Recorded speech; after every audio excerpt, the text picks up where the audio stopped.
าแก้วก่อนพอบังดูก่อนพอบังดูให้แล้ว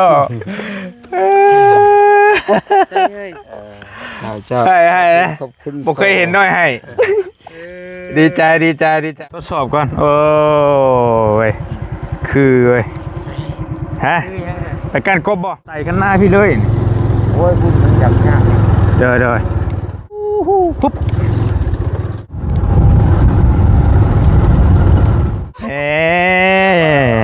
อยากจะเมื่อยมันเวลาว้ายมีกอดอีกมีนิ้ว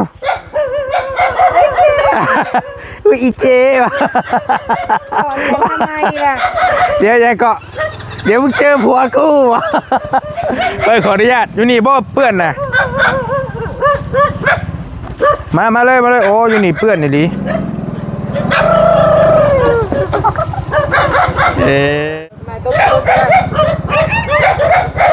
อย่าได้รถใหม่เลยเข้าใจเย็น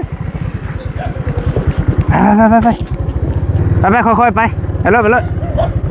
ต้องให้ถามว่าน้องน้อยอยู่บ่สิเด้ออีกแล้วตัวผู้เฒ่าอีกแล้วตัวผู้เฒ่านะเอามาเฮาได้แต่แล้วนี่รถเฮาเลยดีใจป่ะดีใจทำไมก็ดีใจได้ลูกได้แล้วก็ดีใจกระบอกนั้นมาอยู่ใกล้พอน้อยคือน้ำตาเกิบผู้ใหญ่ใจดีเพิ่นซื้อรถให้เจ้าเพิ่นซื้อรถมาให้เอาไว้ใช้ในครอบครัวชุมเจ้านี่แหละสบายไปสบายมาเนี่ยสบายไปสบายมากแล้วบัดนี้เป็นยังเฮ้ยน้ำตาเกิบก่อนพอบังดูก่อนพอบังดูให้แล้วให้นะผมเคยเห็นน้อยให้ดีใจ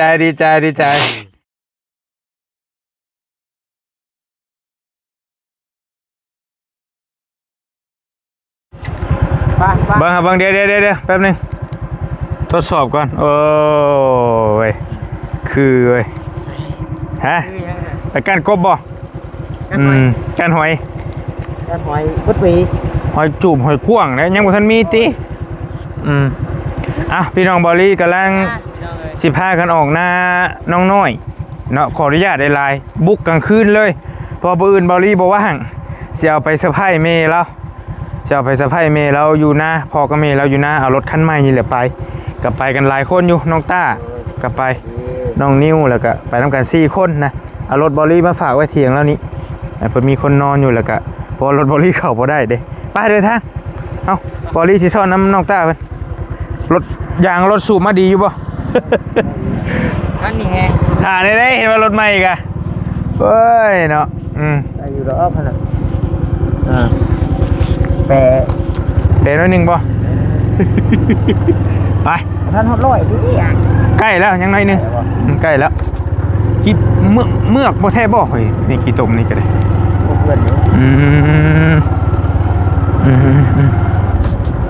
ไปใช้คือไปพุ่นบ่ครับเอาเลยไปนี่เนาะเดินทางไปน้ำกันไปเบิ่งว่าเราสิดีใจซำใดจังหวัดโน้นเลยมันจะแก้บุญดาวโลกพอให้ละลายเพราะว่าบอลลี่กับโป้เล่นหลังมาเซอร์ไพรส์ตอนแรงแล้วก็หาต้มกินมีกันยังจนค่ำแล้วก็จังเข้าไปก็ยังไม่ได้เลิกดอกพี่น้องกำลัง2 ทุ่มนี่แหละกำลังม่วนโอ้คักเว้ยคือเนาะ2 คนเห็นเนาะวันแล้วน้ำหน้าวันได้วันนี้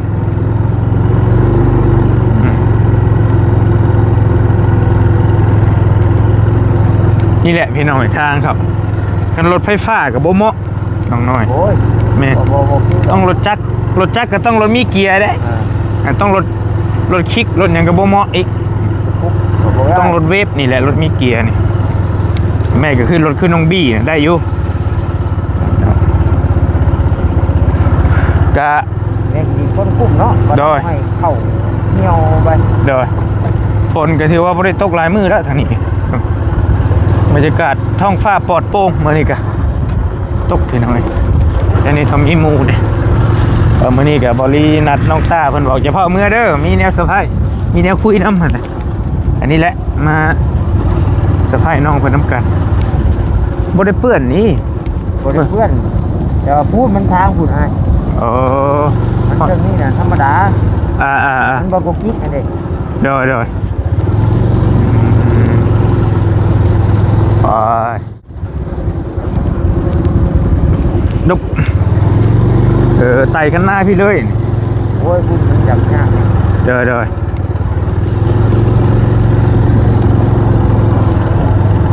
พระเจ้าหากระไทยหุดนี่พี่น้องเห็นเนาะ เบิ่งบ่ดิ กระไทยหุดแล้วปุ๊บแต่กระเจ้าก็นอนหน้าอยู่ที่กันก็ได้ แน่นอนก็บ่เป็นระยะนำคนนอนให้เอาหน้า นั่นแหละเฮ้ยตารถเต้งบ่นี่ แน่ เดี๋ยวพ่อแจ้งทักลีนี่น้องเฮ้ย ๆเพราะว่าบ่มีตัวนี้ก็อยากจะมืดเลยอ่ะ โอ้ นี่เรามันทำนี่ โอ้ ตาเดิมนี่ เฮ้ยเป็นได้เฮ้ยจอดแล้วต่างกันหลายเนาะอะไร และปลายไม้แล้วยังงกแล้วตาย ไปติดกัน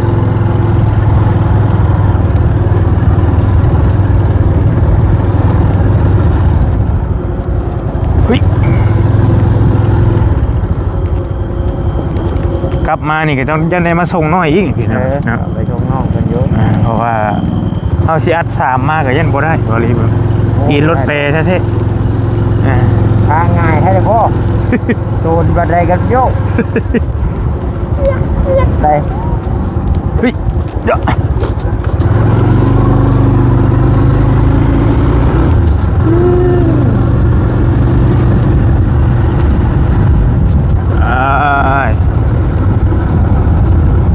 คนนอนนาหลายอยู่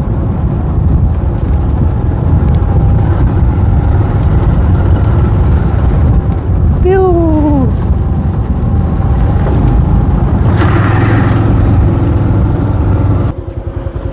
ใช่เฮ้ยเป็นได้เฮ้ยลงบ่ไอ้ลงบ่ลงก่อนฮะโอ้ลงก่อนบ่เอ๊ะ อยากจะมือให้มัน เว้ยมีกอดอีกมีนิ้วอุ้ยอีเจว่ะ ทำไมล่ะ เดี๋ยวยังเกาะเดี๋ยวมึงเจอผัวกูวะไปขออนุญาตอยู่นี่บ่เปื้อนนะมาเลยโอ้อยู่นี่เปื้อนนี่ดิ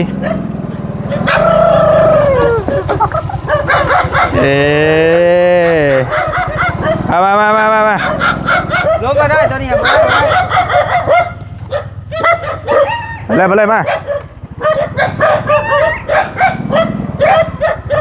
รถไม่ตุ๊บได้ ได้รถใหม่เลยโอเคไปได้หมาแห้งเฮาอยู่ไปเบรกแห้งพดวะเบรกดีวะมันดีได้ เดี๋ยวโอเคกูบ่าวสาวเพิ่นเห็นไหมใช่ไหมมันเปื้อนอยู่นี้เนาะเฮ้ยเนาะมันเป็นตะลุกเนาะยันมาเลยยันมันควันบัดอยู่บ่ได้มาแต่หึงเลยบ่ลีโอ้ยไปหน้าน้องอูน้องอีหมู่บ้านนี่แต่บ่ได้ถ่ายคลิปซื่อมันบืนชิว่าบ่มันยิ่งรถเบาให้กระเด็กแม่นเลยไม่เดียวได้พี่น้องบ่ส่งสิค่ากับค่าอันโฟนี่ยุ่ยบาทเดียวได้โอ้ มันนักเด้แต่แนวมันใส่โป้แล้วมันนักเด้มันหมดเด้ด้วยไปถ้ารถปั่นเข่าแต่พอต้องจะเข่านึงละเบิ่งเด้อจมก็บัดใส่โป้นั่นหน้ามันแบบยุบลงก็ได้มันบืนช่วยกันเด้เด็กลงช่วยนี่เลย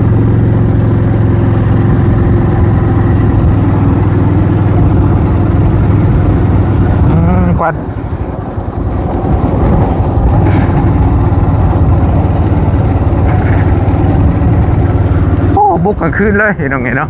ควันบัดอู้ใจเย็นไว้รุ่นเฮ็ดเย็บ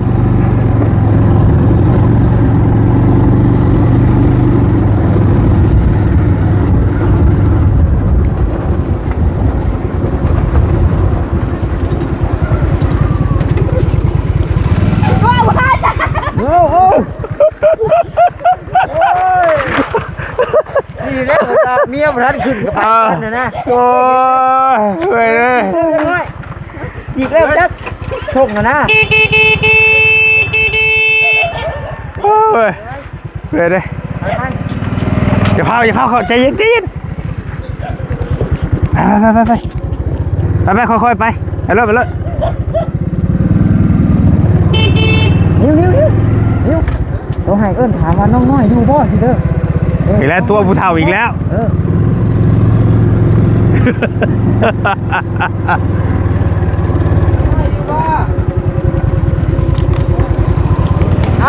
พอแล้วอย่าตัวผู้เฒ่านะเอามาเฮ้ามาดิมาเฮ้า ยังบ่เป็นเลยบ่เดี๋ยวเป็นด้วยเนี่ย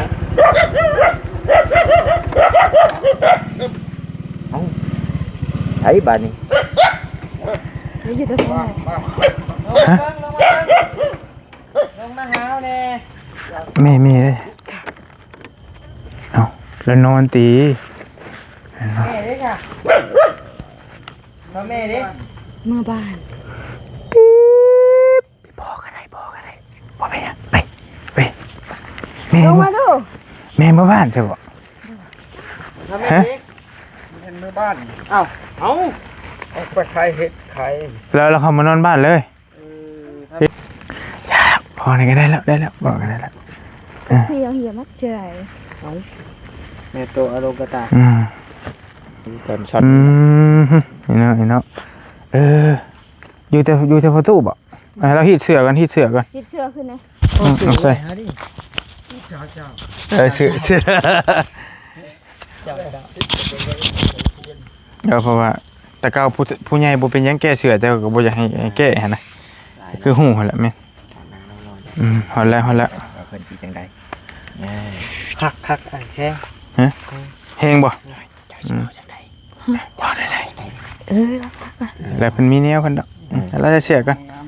จักสิบอกไปแล้วบ่บอกกันเลยบอกกัน แล้วแต่ อายุถามเนาะ เอาตามสไตล์เจ้ารถ ถาม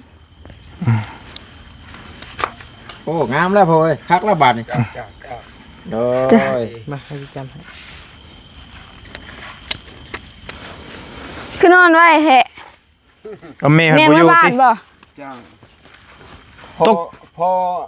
ปาดอันนั้นมักกะเลงเห็ดมักลูกมักกะเลง ลูกหมักกะเลง ของงัวนี่ ตกใจบ่มายังมันคืนบึ้มมา เจ้า หรือว่าเขามาประชังยันเพื่อเขาไปกันเห็ด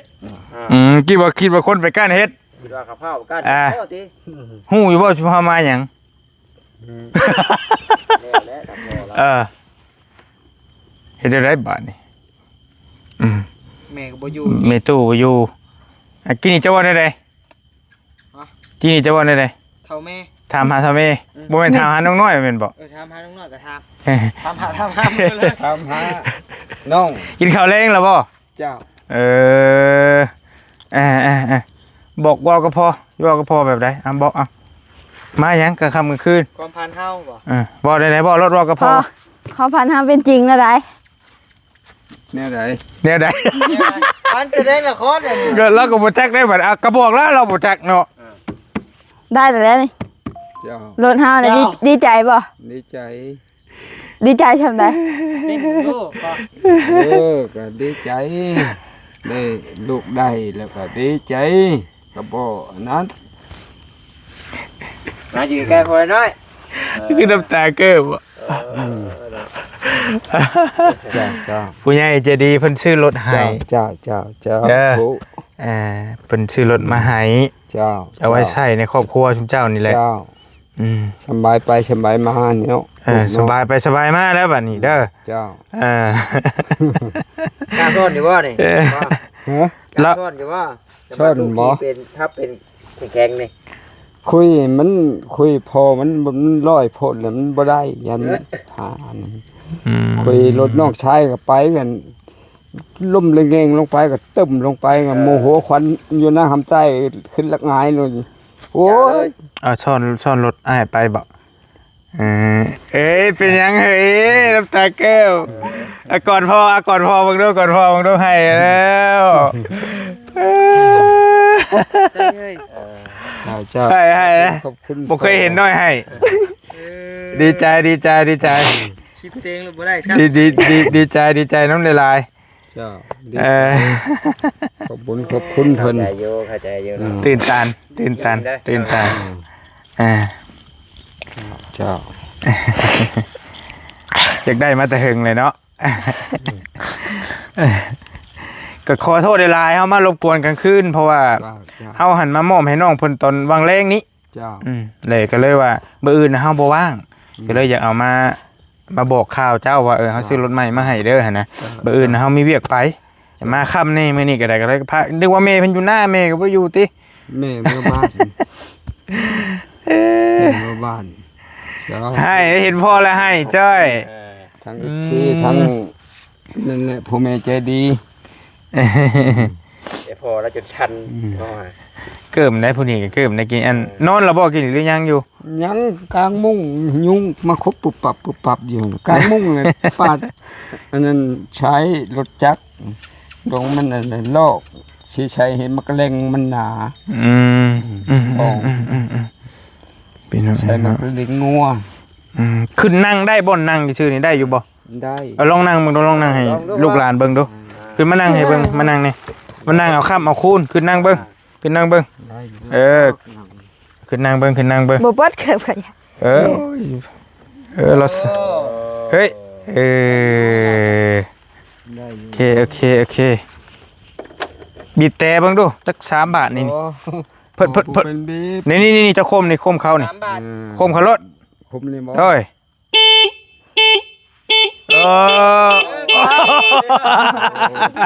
มันจะเป็นรถ10 ล้อแล้วเนี่ยขอ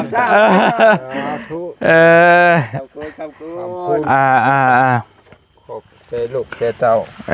พ่อแม่ชี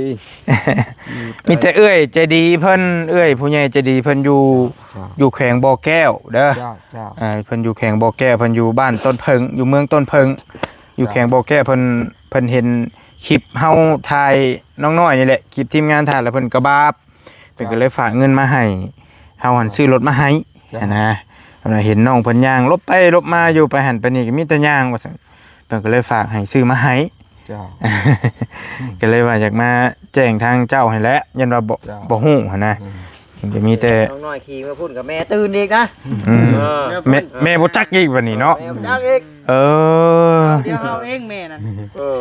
ก็ได้สิเป็นหยังได้เบิดก็นั่นน่ะแล้วราคารถเฮาซื้อมาก็15 ล้าน870,000เป็นเงินกีบหั่นเป็นเงินบาทก็ 23,000ก็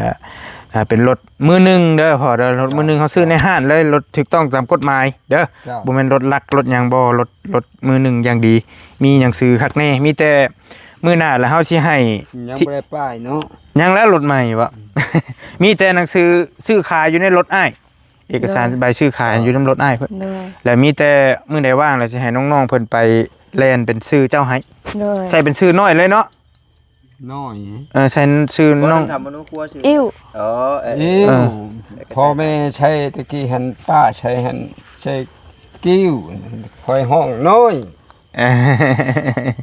แต่ว่าคันว่าอายุบ่ฮอด18แล้วก็ใช้บ่ได้อีกได้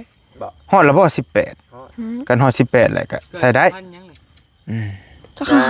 อ้ายเบิ่งน่ะ3 เดือน8นี่19เลยเด้คัน19บ่มีปัญหาเพิ่นเกิดเดือน8เด้เพิ่นเกิดเดือน8เด้สิเกิดปียังก็ยะถ้าใช้ได้ซัมโมโนหั่นมันฮอดก็ได้นะถึงสิบ่ฮอดก็ยะถ้าอยู่ได้หันฮอดเลยได้ท่านถึงยัง14 15อยู่ก็ได้ นะ ไปไทยได้ข้าวกินเนาะนี่น้อยนึงใส่หลาย แต่ก่อนเฮาคนแต่ก่อนเฮาก็บ่ค่อยจื้อนะบ่ค่อยจื้อวันเดือนปีเกิดบางทีเพิ่นก็จดใส่ไปมั่วๆไปก็มีนะแต่คนเข้าแต่ก่อนก็คือฮู้แล้วมันไปประกาศแบบนึง แม่น ก่อนมันบ่อยากมีรถ เจ้า ดี๋ยวนี้มันอยากรถหลาย เจ้า ไผก็อยากเปิบใช้รถแต่ก่อนนั้นมันบ่มีรถรถโดยสารกันเลนชายดงเห็ดนี่ก็มีแต่คันเดียว ได้ แต่เก่าใช้หน้ากดจานนี่แต่คันเดียวบ่อยากมีใช่ คือพอแล้วนี่ก็บ่ค่อยแข็งแรงได้ เดียวมืดลง เราสั่นเราเป็นโรคลอยหั่นแหละ เอาละบ่ผมก็หัน นี่จ้ะ อันนี้อันว่าอันมันยังก็ดึงเจ้าว่าน่ะ หมู หมู เอาเชือกพันไว้แหละหมูดึง เช้าละบ่ เนี่ย โอ้ กำลัง โอ้ยจนกิ้วเนาะ พอแล้วพอแล้ว ใช้หุ้มมัน ได้แล้ว พอแล้ว มันตึงใช้พันไม้แห้งแล้วก็บ่ได้ตึงช้ำ อืม มันนั่นกระดูกจนหักเมื่อให้เขาจอดให้ทรมานถึงตึบ ในครอบครัวจะบ่ได้มีรถจักรคันเลยบ่เนาะแม่นบ่ บ่ แต่ก่อนเคยมีบ่เคยมีแล้วมันเพ่บ่หรือจะได้ แตะก่อนก็บ่มีแต่ปัญญาง ก็มีแต่รถไถคันนึงเนาะ โดยก็รถไถแบบนี้ ไปใช้มาใช้กับคันฟ้าวเนี่ยก็ยืมพี่น้อง โดย เราจ้างก็ยืมพี่น้องไปน้ำหมูน้ำพวกไปเจ้าก็ได้ โดย จ้างหมูนะว่าแล้วก็ซื้อน้ำมันให้หมู โดย ซื้อน้ำมันให้หมูแล้วก็ โดย เอาเงินจ้างหมูอีกแชดไป โดย ฉันก็บอกหมูบ่ไปอีกน้ำมันก็บัดเพลง เนี่ยโอเคคักจะบ่นิ้วเลยเป็นคนขี่มันหอบย่องมากินพี่น้องแล้วก็นั่นแล้วคือไอ้บ่แหละเด้อก็ดีใจน้ำได้หลาย จ้า ก็มีแต่เพียนใส่เพียนขี่ให้แล้วเด้อน้องเด้อ โดย เพียน คอย ค่อยไปค่อยมาแล้ว โดย กันมันยังบ่เชื่อชีมือเด้ ก็แม่นแหละอีกอย่างน้องเพิ่นก็ตีนอันยังบ่ทันอยากถึงดินปานใดก็ค่อยไปค่อยมาหั่นแหละได้อยู่ดอกก็ว่าเฮาเพียนใช้ขี่ซ้ำไปให้ไปหน้าไปตลาดนี่โอ้ย10 ปีสบายๆบ่เป็นหยัง โดย เปลี่ยนแต่ลีนกับ แม่นแหละนั่นแหละรถ ลีนกับโซ่ฮะต้องเปลี่ยนทุกๆ1เดือนก็ได้ โมนี่แล้วมันอยากหนักแล่นไกลโมลีนนี่แล่นทางฮอดสวรรค์ฮอดนั่น ก็บ่ได้แพงดอกเท่าไหร่เดี๋ยวนี้ มันอยากขายดู 100 กว่าบาทแค่ว่าเงินบาทก็ได้พี่น้องเนาะแต่ว่าเพิ่นว่าหลังจากซื้อออกมาแต่ห้านละ15มื้อเนาะบ่รีถามช่างเพิ่นน่ะ หามือไปเปลี่ยน จะจื้อเด้อ โดย นับจากนี้ไปอีก15มื้อจะไปเปลี่ยนน้ำมันเครื่องก่อน โดย หลังจากเปลี่ยนรอบแรกแล้วแม่นประมาณเดือนปลายเพิ่นว่านะ โดย ประมาณนั้นประมาณเดือนปลายจังไปเปลี่ยนบัดนี้ โดย รอบแรกเนี่ยเพิ่นให้ขี่ประมาณ10ครึ่งเดือน แล้วจังไปเปลี่ยนบัดนี้ โดย ก็บำรุงรักษามันหั่นแหละเปลี่ยนเรื่อยมันก็ดีมันก็เฮาก็ใช้งานได้ เสีย แม่น 20กว่ามื้อนะของเฮาน่ะใส่ของแท้เลยเหรอครับ300,000ปลาย ก็แล้วแต่มีเงินซำใดก็ใช้ซำนั้น โดย นั่นแหละ เดี๋ยวมันได้หลายเดือน ผู้นี้นั่นพ่อเราพี่น้องเราก็นอนอยู่หน้าประจำยันใบ FC ผู้ใหม่บ่ทันจักเป็นพ่อน้องน้อยเองนี่แหละเพิ่นมีพ่อกับแม่แล้วก็มีอ้ายผู้หนึงอยู่ใช่อ้ายตอนนี้ ไปทาง ไปหากันไปหากันหอยกันอย่างพอได้ขาย โอ้อ้ายยังไงนะฮะ ใส่ ขยันดิ เฮ้ย อยู่ในกกไม้หั่นน่ะ ใส่ ตาเห็นบ่ โอ้ตาบงบ่โอ้ตาบงอ้าวนี่ไป เอาเลยเจ้าคือตาดีแท้ ผีก็ใช่ จะว่าฉันก็นิว บ่ได้เห็น อยู่ใช้ได้ดิ เขาจะบ่เห็นบ่ตาเลยเหรอนะ ใช้หน่อย เด้ เห็นบ่ เห็น น้อย แม่งอันนั้นเด้ อ๋อ เจ้าว่าแม่งอันนั้นจัก โอ้ยเนาะ เด้เยืองไฟขึ้นบ่เห็นมันตอกประแสงไฟ เออ แม่งห้อยน่ะเด้ หอย ทำบ่เห็นเสียใจที่ตัว แมงไม้ธรรมชาติ ไม่กล้าเห็นแต่บ่กินเนี่ยบ่กินบ่เห็น เป็นยังเห็นพ่อแล้วจังให้ ดีใจ ตอนอ้ายจะไพ่ให้คือบ่เห็นให้คือบ่ได้ให้อยู่ แบบจะคิดว่าบ่ได้ เฮามาเห็นครอบครัวแล้วมันตื่นตันเนาะ โดย เข้าใจอยู่ แบบเป็นความฝันเลยนะ ว่าดีได้5-6 เดือนเฮาอยู่กับน้อยๆนี่นะหาแต่เคยเห็นไห้นี่ได้ นั่นแหละก็ให้เมื่อวานนี้ก็ให้อยู่ให้แต่แบบ แทบจะว่าน้ำตาแทบจะบ่ออกนะบ่หายน้ำบอลีแต่มื้อนี้เพิ่นให้ดีเลยเพิ่นเห็นพอเลยรู้สึกว่าเฮาทำได้เฮาแบบคล้ายๆว่าสมมุติว่าเฮาประสบความสำเร็จอีหยังสักอย่างแล้วมันแบบว่าเฮานึกเห็นครอบครัวแล้วเฮาดีใจนะเฮาดีใจก็เข้าใจอยู่ดอกมันบอกมาอะไรของนาไปบางนาแตก โอ้แล้วก็สั่นมวย ก็มาบางนาแตกแล้วเห็นป่ะดีใจน้ำลายๆนะคือกับบอลี่เองก็คือออกรถไม่บออย่างไม่เขากะสินึกเห็นพ่อแม่นะเขาสินึกเห็นพ่อเห็นแม่ก่อนแหละสิขับไปหาเพิ่นสิให้เพิ่นขึ้นขี่สิให้เพิ่นยังไปอยากไปหาเพิ่นนะยังให้เพิ่นเขาหันเนาะเขาอยากให้เพิ่นภูมิใจนำนะก็เห็นแล้วก็โอเคแล้วนี่ก็ได้เป็นกันได้แล้วเจ้าก็อย่าลืมบุญคุณเพิ่นเด้อผู้เพิ่นซื้อให้ก็ได้ก็คันสิว่าถึงน้องน้อยนี่ก็แรกๆก็เป็นเท่านิ้วนั่นแหละโทรหาบอลี่เพิ่นเป็นคนถ่ายคลิปคนแรกแล้วก็บอลี่ก็ได้เข้ามาติดตามแล้วก็ทีมงานก็พากันผัดเปลี่ยนกันเข้ามาจนฮอดซุมื้อนี้ก็น้องเพิ่นก็ชีวิตก็ดีขึ้นหลายถึงอาจจะเฮือนชานยังบ่แล้วแต่ว่าก็นี่แหละที่เห็นเป็นชิ้นใหญ่ๆแล้วก็กับเฮือนกำลังเป็นโครงสร้างอยู่กำลังใหญ่อยู่ก็ดีใจนำแล้วอ้ายก็ได้ก็เฮือนก็เฮาก็จังค่อยว่ากันเนาะโดยผู้นิ้วนี่ก็อย่าลืมเพิ่นเด้อเพิ่นกับผู้พ่อเจ้าผู้แรกก็มีหยังก็เอาให้เพิ่นกินเด้อเฮ็ดปวกมาหุงมาห้อยก็แบ่งสุเพิ่นก็ว่าเพิ่นสิมาอยู่นำอีหลีก็บ่ต้องเอาค่าดองเพิ่นเด้อบ่ได้เฮ้ยจังมีตัวนี้อยู่บ่เฮาน่ะบ่เอาแต่ว่าแม่เฮาก็บ่ฮู้กันก็ช่วยเพิ่นเว้าสมมุติว่าเราสิเอา100 ล้านก็เหลือสัก50 ล้านช้าสินะครึ่งนึงบัดนี้เคยอยากได้ลงหลาย100 ล้านเหลือ10 ล้าน